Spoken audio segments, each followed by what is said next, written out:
If you're a longtime X-Men fan, there's three things you're probably used to: soap opera-esque character development, love triangles, and convoluted backstories.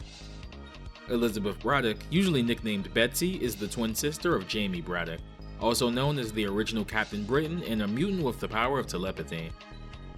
The Captain Britain corner of the Marvel Universe is way too much to talk about in this video, so I'll just say he's a large part of a multiversal peacekeeping corps and leave it at that. At one point, Betsy briefly takes up the mantle of Captain Britain but is blinded in battle, having her eyes gouged out. Not long after, she's kidnapped by Mojo and Spiral and given new eyes. She's able to escape captivity thanks to the New Mutants team, but decides to seek out the Xavier Institute and joins the X-Men under the codename Psylocke. A bit down the line, Psylocke would end up having her body swapped with a former hand assassin named Quanin, who at the time was comatose and on the verge of death.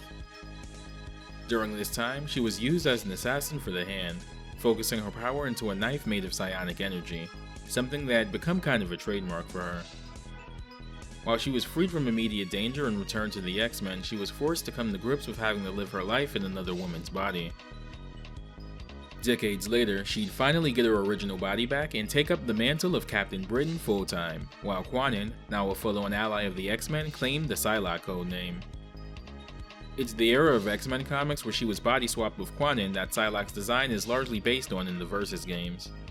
Though telepathy is her main mutant power, her body swap with Quanin granted her all of Quanin's fighting experience and ninjutsu abilities, making her one of the deadliest hand-to-hand fighters on the X-Men. Psylocke's first appearance in Capcom's Marvel Fighters was in X-Men Children of the Atom in 1994. She's voiced in the Capcom Fighters by Catherine Disher, who voiced Jean Grey in X-Men the Animated Series.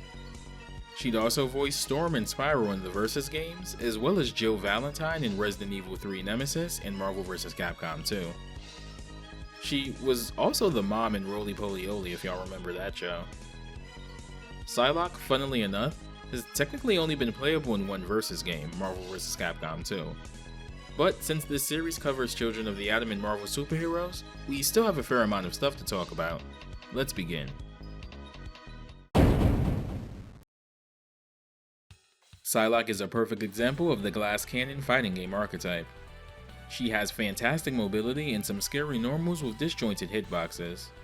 To balance this out though, she has hilariously low health and gets punished hard for mistakes. This is especially noticeable in matchups against characters like Sentinel, who can literally take off nearly half her health with just two normals. You'll want to take advantage of that mobility to confuse and frustrate your opponent into making a mistake before mounting your own offensive. Psylocke has a double jump that can be utilized in both offensive and defensive situations. She also has some unique command normals to take advantage of though. Hop kick is done with forward and medium kick. This looks like an overhead, but isn't. It's slow and easily punishable though, so I'd steer clear of it. Back hop kick is done with back and heavy kick. Psylocke jumps back slightly before doing a kick attack.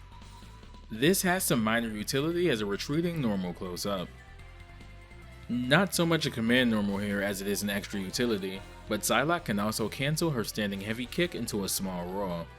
It doesn't go far and can sometimes mess up her ground chains if you input it accidentally, but it's there.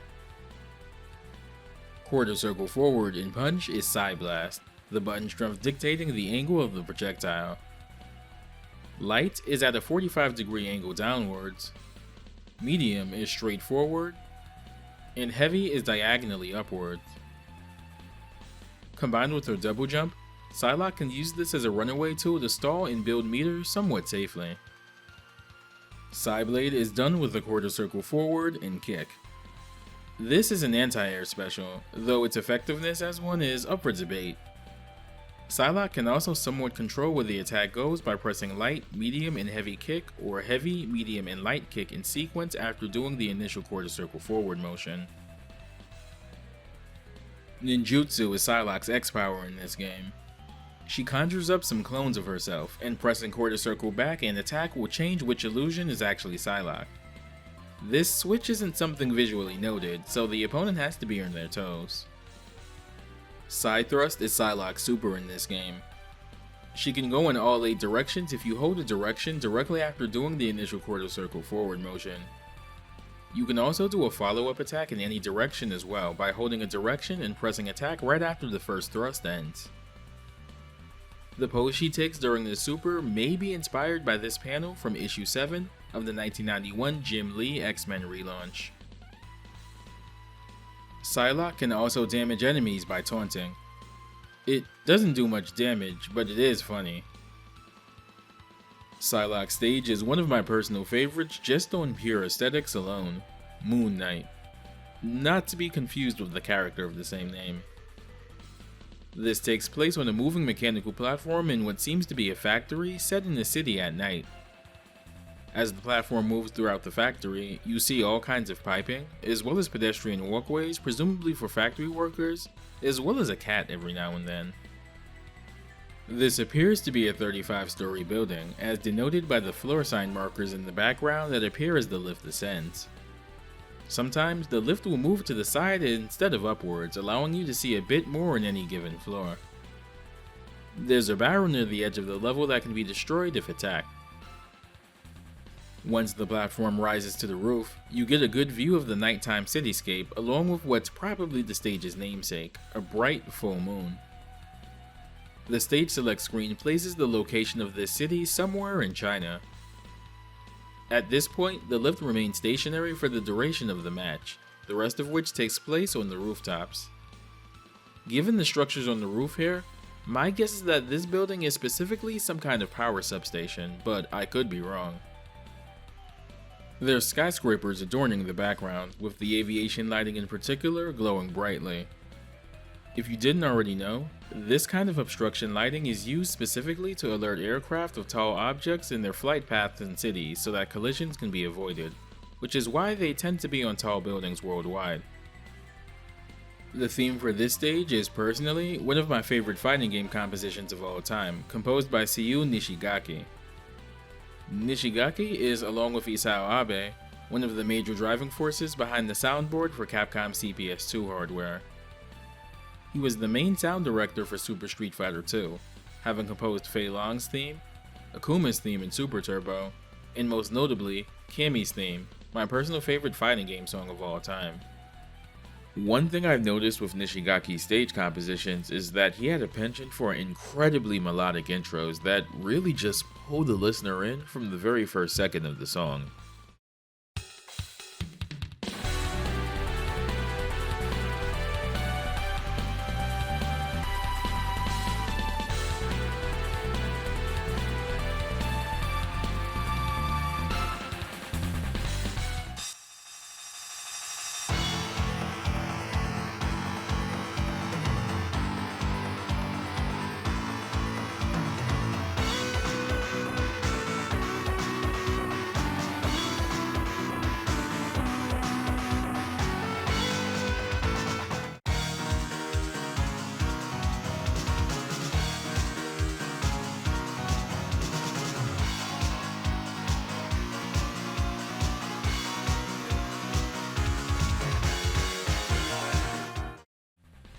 As far as Capcom's Marvel fighters are concerned, Children of the Atom was the only one he worked on, having also done Sentinel and Iceman's themes in the game, as well as some of the ending themes.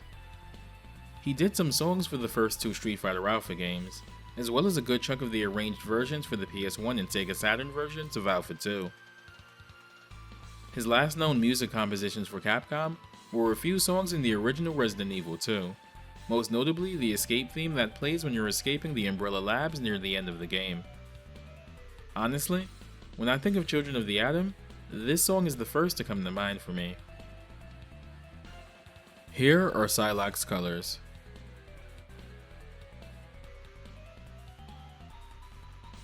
And here's her ending.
Psylocke retains her status as a glass cannon in Marvel superheroes.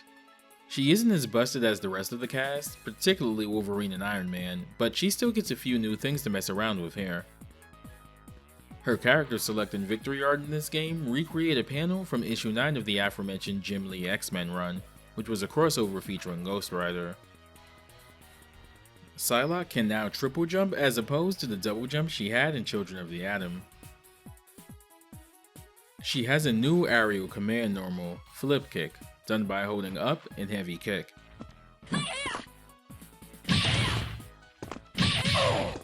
Psylocke can combine this with her multiple jumps in order to pull off extended air combos, and if you're good enough, even some corner infinites. She also now has the ability to cancel both her standing heavy kick and her back hop kick into a roll now. The roll itself goes far further than it did in Children of the Atom as well. While she still has a move named Ninjutsu, it's now the name of a new teleport maneuver she can pull off, with the button you press in combination with the half circle back motion, dictating where on screen she teleports to. Ninjutsu! Ninjutsu! She also has a follow-up attack for this as well, Side Drill, done by holding a direction and any attack button right as Psylocke reappears after using Ninjutsu. Ninjutsu! Ninjutsu! Psylocke gets not one, but two new supers in this game. First is Psy Maelstrom, done with a quarter circle forward and two kicks. If you manage to score every hit, it does great damage. But this move also has deceptively awful range, so be careful about where you use this. It's best done if you're directly under the opponent.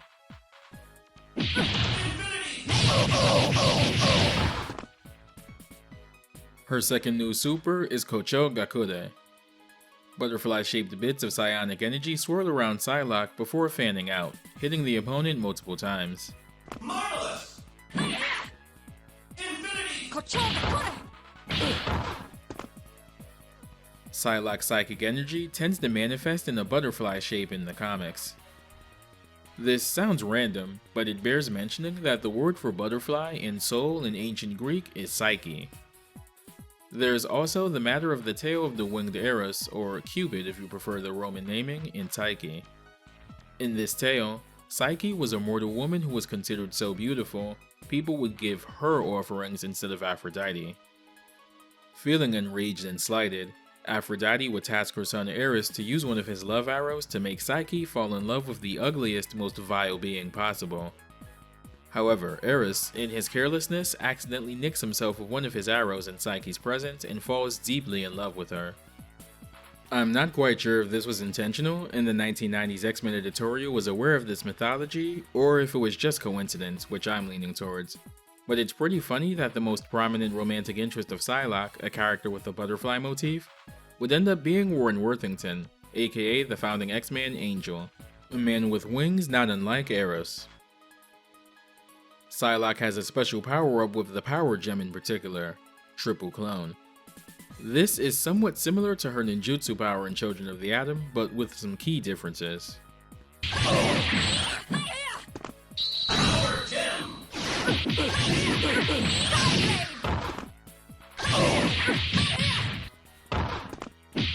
Only 2 additional clones appear as opposed to the 4 that would appear in the previous game.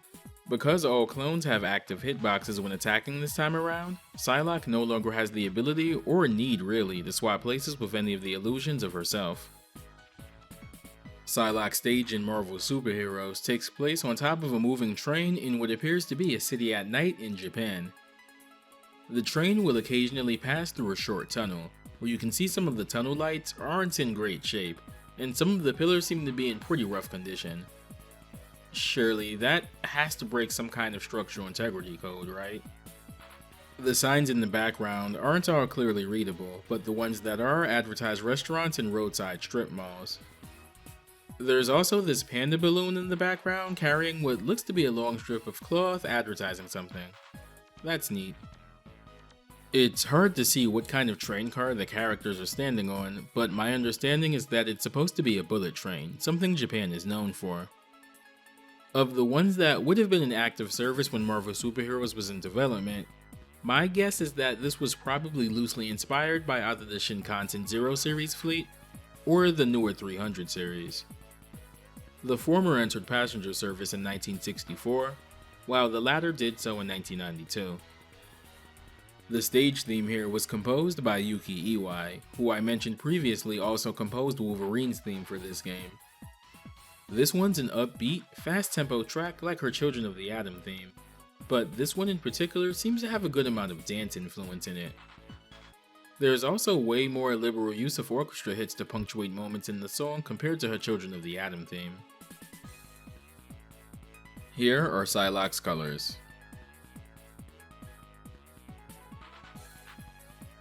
And here's Psylocke's ending.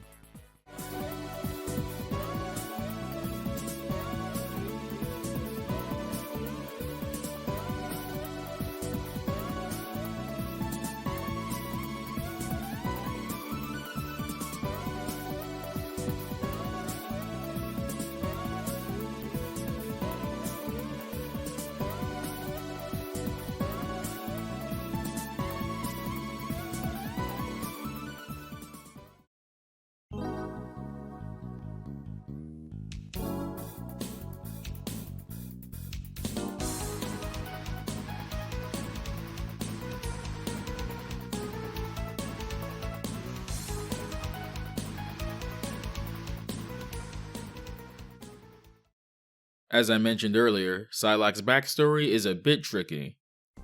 If you want to get something resembling a coherent summary on how she came to inhabit Kwanen's body and became the ninja she was known for most of the 90s and 2000s, Uncanny X-Men 256 through 258 show her fully adopting the ninja characterization, and X-Men Volume 2 issues 31 and 32 wrap up some Kwanen-related loose ends. After both return to their respective bodies, Betsy takes up the Captain Britain character full-time and is one of the leads of Excalibur, while Kwanen takes up the Psylocke mantle and shows up in Fallen Angels. Don't read that, it's awful. And Hellions. Do read that, it's great. That said, if there was one extended Psylocke-centric X-Men story I'd recommend, there's one run that stands above all others to me. It's an ensemble book, but Psylocke is one of the more pivotal characters in it. It's one of the more beloved X-Men-centric runs, and for good reason. This video's comic book recommendation is Uncanny X-Force by Rick Remender. X-Force is something that's been around since the 90s, spinning out from New Mutants and being led by Cable originally. Far later down the line, Cyclops would form a Black Ops squad of X-Men to deal with threats to mutant kind that required less containment and more neutralizing. Cyclops disbanded the team, but Wolverine secretly kept it going, believing there was a need to always have a squad to do the dirty work that Scott, the then figurehead of mutant kind, couldn't afford to get his hands dirty with. This team consisted of Wolverine, Phantom X, Deadpool, Psylocke, and Angel, who secretly funded this team without Cyclops' knowledge. Their first mission saw them operating on a year's worth of gathered intel from Deadpool, who figured out that Apocalypse had been reincarnated into a new body. The team, and Psylocke in particular, was tasked with finding and killing Apocalypse. What they didn't realize is that the fanatics that resurrected him had reincarnated him into an innocent child. Upon being faced with this, Psylocke, unwilling to kill an innocent child, even if they were to become Apocalypse, instead threatened her fellow teammates if they dared to cross that line.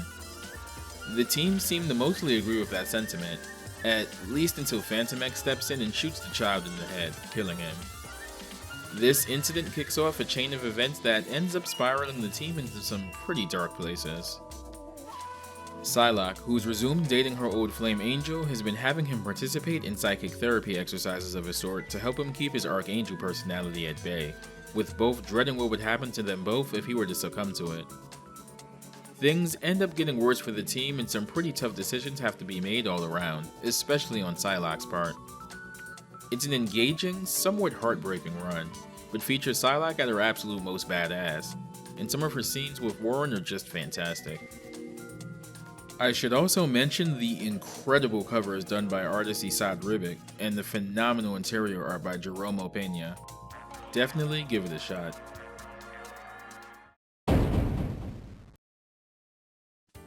Psylocke's next playable appearance in the Versus games was in Marvel vs. Capcom 2. But that's not to say she didn't make some cameos beforehand.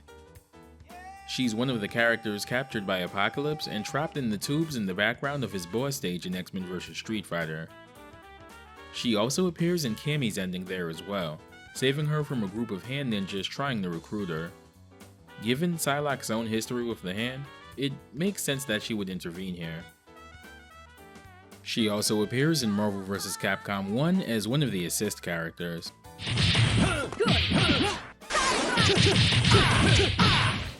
She's very notably considered one of the best assists in the game, alongside Colossus and Juggernaut, all of whom are fast, multi-hitting, horizontally traveling assists. To guarantee her selection, hold start and medium kick at the assist screen. Not much has changed for Psylocke in Marvel 2, and that goes for both her moveset and the reason she's primarily played. Be gone! Come on!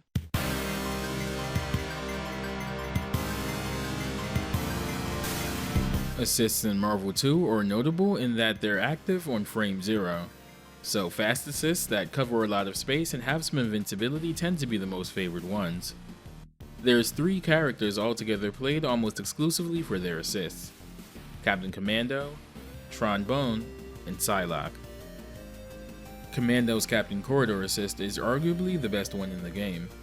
It's fast, invincible, and covers a ton of vertical space, making it a really good get-off-me tool in a game where some of the best characters have scary tri-jumps.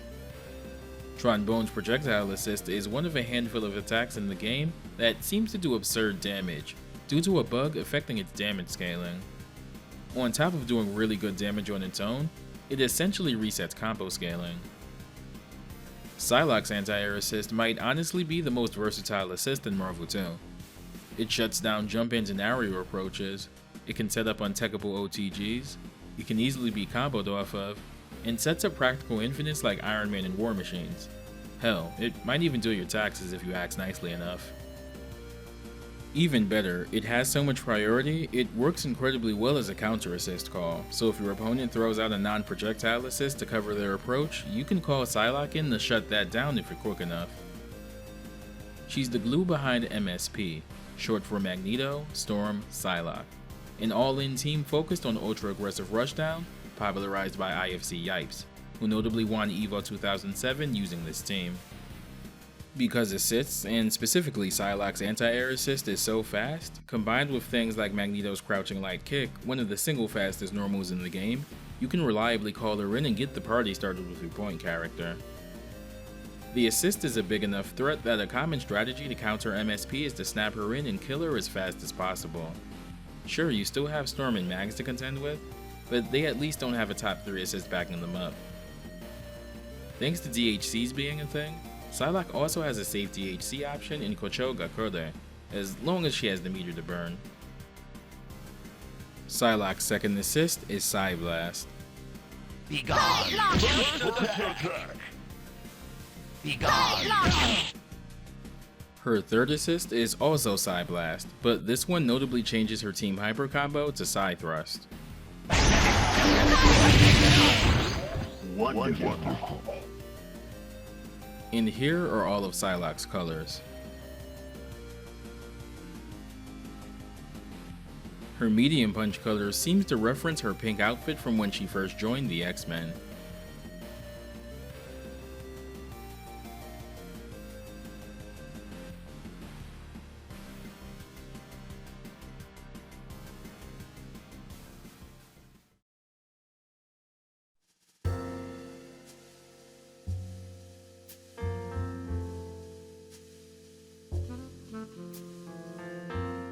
While the brunt of Psylocke's popularity comes from her stint as a badass ninja in the 90s, I think people generally still like her.